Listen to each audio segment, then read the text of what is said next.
Aldi Bragi bingung ditagih hutang.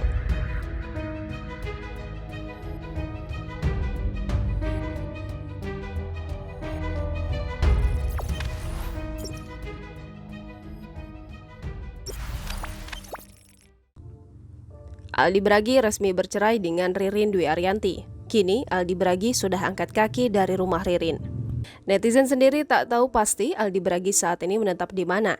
Namun Ririn belum puas di mana Aldi masih mempunyai hutang kepadanya. Ia menunggu mantan suaminya memenuhi kewajiban atau hutang tersebut. Sebelumnya, pengacara Ririn, Riri Purbasari mengungkapkan jika Aldi ngotot tinggal di rumah Ririn. Kendati demikian, kini Aldi Bragi sudah angkat kaki dari rumah Ririn Dwi Ariyanti. Jangan lupa subscribe, share, komen, dan like ya!